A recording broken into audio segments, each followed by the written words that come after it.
Halo teman-teman semuanya, selamat datang kembali di channel ini. Jumpa lagi dengan saya Vicky Himpong. Bagaimana kabar kalian semuanya? Aku berharap kalian selalu dalam keadaan yang sehat. Senang bisa jumpa dengan kalian di konten kali ini. Dan seperti biasa kita akan membuka ruang diskusi publik atas video-video atau berita-berita yang hari ini sudah beredar viral di sosial media maupun media mainstream. Dan kalian bebas untuk memberikan tangkapan kalian di kolom komentar, saran maupun apa menjadi opini kalian. Jaga etika dalam bersosial media dan juga kita hindari yang namanya disinformasi, fitnah, dan ujaran kebencian. Tanpa perlu banyak basa-basi lagi, kita akan segera bahas video yang pertama.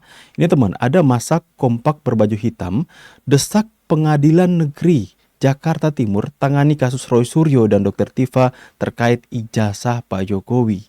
Ya, kita sama-sama dengar. Dan ternyata ini demo adalah demo tuntut dugaan suap di Pengadilan Negeri Jakarta Timur soal kasus Roy. Ada apa tiba-tiba mereka melakukan demo seperti ini? Kawan-kawan, segala unsur tuduhan-tuduhan yang hari kemudian tidak dapat dibuktikan, itu dapat untuk kemudian ditangkap. Sehingga apa kawan-kawan? Sehingga framing serta opini yang hari ini kemudian berjalan baik di seluruh pramu media, kawan-kawan, itu bisa untuk kemudian diredam, bisa untuk kemudian diselesaikan, sehingga anak bangsa dapat untuk kemudian bertarung dan berpikir tentang persoalan lainnya. Betul kawan-kawan. Hari ini juga pun kami kemudian hadir. Tidak mungkin untuk kemudian hari ini kita berasumsi dengan apa yang hari dikeluarkan oleh mereka-mereka yang hari ini kemudian menuduh persoalan yang memang sudah barang tentu hari ini kemudian dibuktikan oleh aparat penegak hukum kita. Yaitu apa? Yaitu sekelas mantan presiden kawan-kawan. Yang kami mengerti untuk kemudian di rakyat paling kecil saja kawan-kawan. Yaitu apa? Pemilihan kepala desa saja itu perlu untuk kemudian mempunyai administrasi yang jelas, diprofiling secara jelas, diperlihatkan bagaimana perjalanan daripada status pendidikan seseorang kawan-kawan untuk kemudian menempati jabatan-jabatan strategis. Lalu di kemudian hari kawan-kawan ada oknum yang kemudian dipertanyakan dan kemudian menuduh tanpa fakta yang jelas, tanpa bukti yang jelas, yaitu presiden yang memimpin 2 periode bangsa ini kawan-kawan. Apakah negara ini berjalan tidak sesuai dengan roda bersusun yang hari ini kemudian Ya, tentu saja ya, ini bagian dari kekesalan masyarakat. Lihat bagaimana sekelas mantan presiden saja melaporkan pencemaran nama baik atas dirinya, dituduh, difitnah dan sebagainya. Kasusnya nggak selesai-selesai teman-teman. Dan kemudian demo tuntut dugaan suap di Pengadilan Negeri Jakarta Timur. Saya nggak tahu informasi ini mereka dapatkan dari mana. Ya, kemudian mereka lakukan demo karena adanya sebuah kekesalan dan dugaan suap. Saya nggak tahu informasi dari mana. Makanya saya mengatakan ini masih dugaan, ini belum jelas kebenarannya. Dan tentu saja dari Pengadilan Negeri Jakarta Timur harus memberikan klarifikasi atas dugaan ini agar supaya semua bisa transparan. Ini mungkin adalah bagian dari kekesalan kenapa masalah ijazah ini itu tidak selesai-selesai. Di saat negara lain sudah berpikir bagaimana untuk menciptakan Iron Dome sendiri, teman-temannya, Indonesia masih berkutat dengan ijazah yang seolah-olah itu tidak ada selesai-selesainya. Makanya ini bagian dari demo untuk menuntut agar supaya kita bisa mengalihkan fokus. Saya secara pribadi teman-teman sudah bosan bahas soal ijazah. Bahkan saya itu malas sekali untuk mengangkat soal berita tentang ijazah dan persidangan di channel ini teman-teman ya. Kalaupun ada misalnya keputusan-keputusan dan berita-berita inti terkait dengan ijazah baru kita akan angkat. Tapi kalau soal setiap hari bahas ijazah, saya pikir kalian juga sudah bosan teman-teman. Dan demo seperti ini teman-teman ya, dugaan adanya suap tentu saja dari dari pengadilan sendiri harus memberikan klarifikasi teman-teman. Jangan sampai ini akan beredar liar di tengah-tengah masyarakat menjadi opini yang kemudian masyarakat akan percaya bahwa ini adalah sebuah kebenaran padahal ini masih adalah dugaan. Ya, harus diklarifikasi sendiri oleh pihak kejaksaan, pihak Pengadilan Negeri Jakarta Timur agar supaya apa yang menjadi dugaan sehingga sampai mereka aplikasikan dengan sebuah demo seperti ini ya, mengungkapkan keresahan mereka itu harus benar-benar diklarifikasi sendiri oleh Pengadilan Negeri Jakarta Timur teman-teman agar supaya ini tidak menjadi bola liar yang kemudian menjadi isu yang besar di masyarakat teman-teman ya. Jadi sekali lagi ini hanya dugaan, bukan sebuah kebenaran yang mutlak, ya, dugaan saja, ya, menduga saja teman-teman. Kita next ke berita selanjutnya.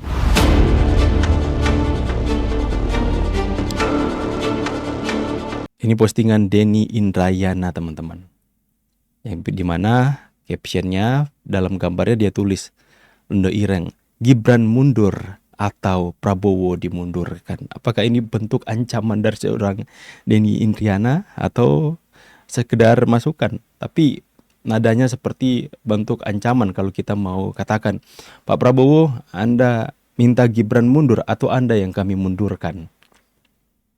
Luar biasa ya, pengaruh dari Denny Indrayana ini begitu besar sampai bisa memberikan sebuah pernyataan yang bisa dikatakan mengandung unsur ancaman seperti ini teman-teman ya. Gibran mundur atau Prabowo dimundurkan. Coba kita baca dulu captionnya agar supaya tidak salah paham teman-teman ya. Londo Ireng, Gibran mundur atau Prabowo dimundurkan. Denny Indrayana, advokat dan dari Australia. Bapak Presiden Prabowo, selamat Senin pagi, semangat Pak. Izinkan saya kembali bersurat apa adanya. Saya lanjutkan. Masukan untuk memberhentikan Wakil Presiden Gibran, alasan dan cara sudah saya tuliskan dalam memecat Gibran dan memecat Gibran lagi itu kalau proses pemecatan impeachment yang kita lakukan. Ada proses lain yang lebih mudah secara cara yang mendorong Gibran mengundurkan diri. Harus bukan karena ada persoalan pribadi, ini persoalan menyelamatkan negeri. Wakil Presiden Gibran adalah dosa kolektif bangsa yang memang perlu dikoreksi segera. Membiarkan dosa itu semakin lama bertahan, membuat Indonesia semakin kehilangan harapan perbaikan. Ya, membahas dosa-dosa orang lain ya. Denny Indrayana membahas bahwa Gibran katanya adalah dosa kolektif bangsa. Kita semua mau Gibran menjadi wapres, bukan menjadi calon wakil presiden sejatinya, bukan karena integritas moral. Ya mereka hanya takut saja Gibran menjadi presiden nanti. Ya, hanya ketakutan saja. Jadi kelompok mereka ini takut banget Gibran menjadi presiden kelak. Ya, sangat ketakutan Gibran dengan KDM maju.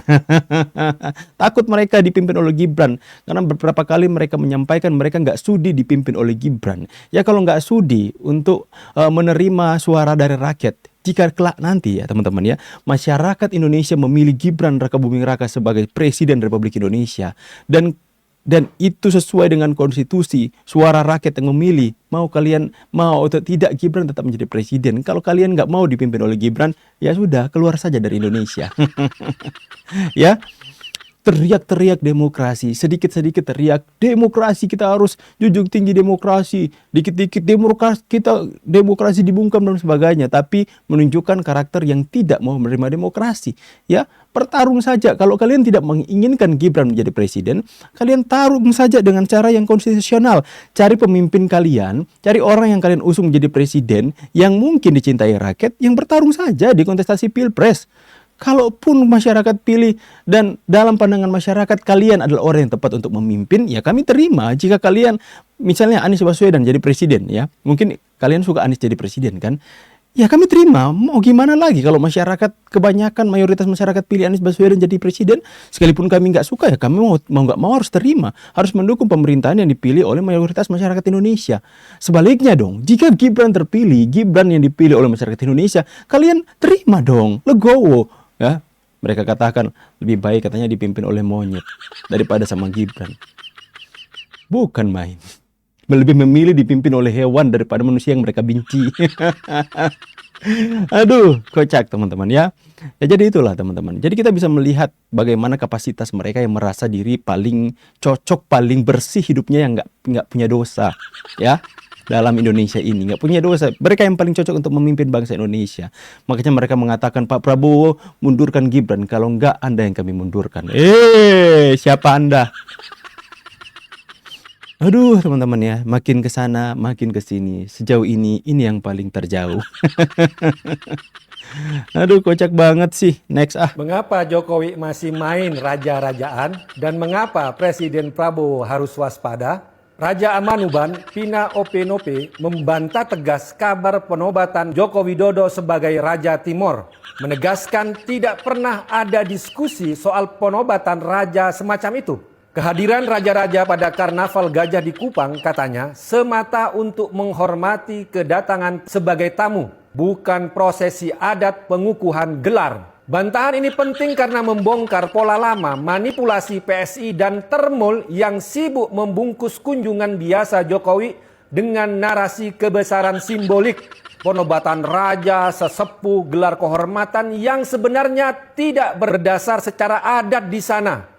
Fenomena ini bukan sekali dua kali. Jokowi masih doyan main raja-rajaan karena nafsu kekuasaannya tidak pernah benar-benar padam. Sebelumnya Gimana doyan main raja-rajaan? Pak Jokowi memang dari dulu udah menjadi presiden 2 kali, sudah menjadi raja, pemimpin tertinggi Indonesia. Bagaimana main-main? Kalau Anda bilang Anies Baswedan menjadi bermain presiden-presidenan, nah itu cocok. Ya.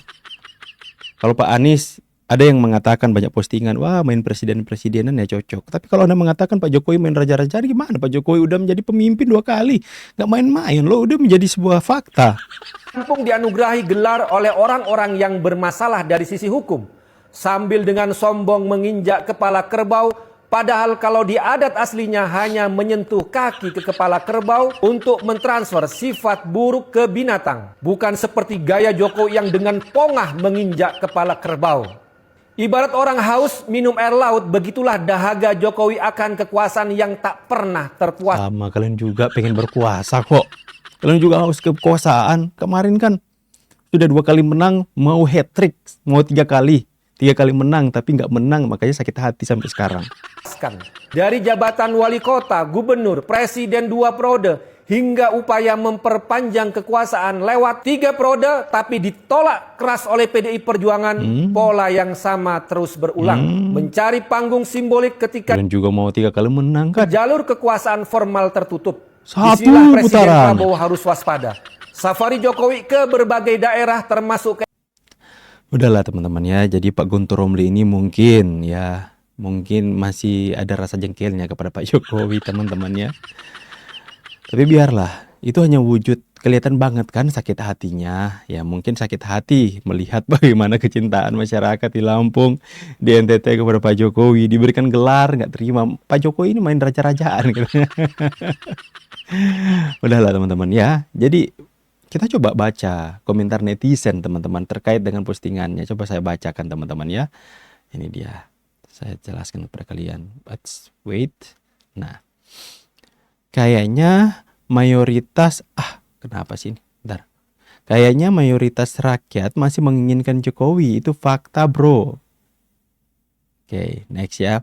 Jokowi nggak jual aset negara selama jadi presiden. Malah ke situ.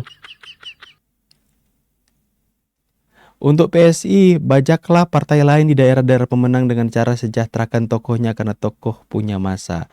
Pak Jokowi mantan presiden terbaik. Yang jelas Jokowi raja OCCRP masih bawa-bawa fitnahan itu ya. Pak Jokowi memang dicintai rakyat Indonesia. Jokowi raja menyibul katanya. Saya duga Mulyono saat kampanye PSI kemarin setidaknya ngeluarin duit minimal 200 miliar fitnah. Iri dengki fitnah muncul stres. Jokowi memang hebat, diam aja banyak orang yang ketakutan. Ya, banyak partai di Indonesia, hanya PDIP yang kepenasan setiap kunjungan Pak Jokowi selalu dikomentari ada apa ya. Jokowi semakin mantap. Itulah faktanya teman-teman ya. Mereka saya heran ya, banyak partai di Indonesia, hanya PDIP ya, hanya orang-orang dari mereka yang suka nyinyirin ke Pak Jokowi ketika melakukan safari politik ya. Mungkin ada beberapa partai dari partai lain yang mengomentari ketika diminta tanggapan, tapi komentarnya tidak sepedas dari partai PDIP, teman-teman. Bagaimana pendapat kalian soal hal ini? Apakah masih ada ketakutan bahwa Pak Jokowi akan memenangkan lagi kontestasi pemilihan di 2009? Apakah dengan melihat pengaruh Pak Jokowi yang begitu besar itu menjadi sebuah ketakutan bagi mereka atau bagaimana, teman-teman ya? Silahkan tulis kolom komentar. Kita next dulu ke berita selanjutnya.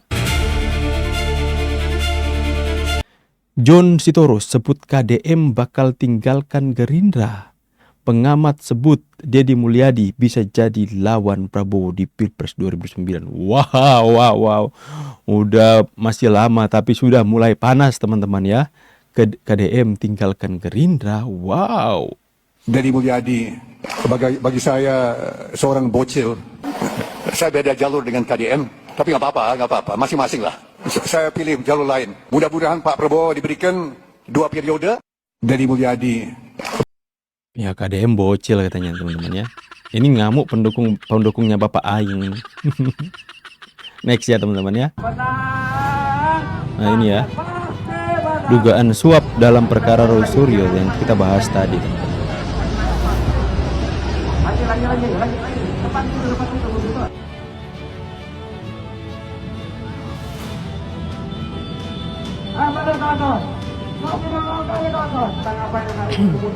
Usut tuntas dugaan suap di Pengadilan Negeri Jakarta Timur.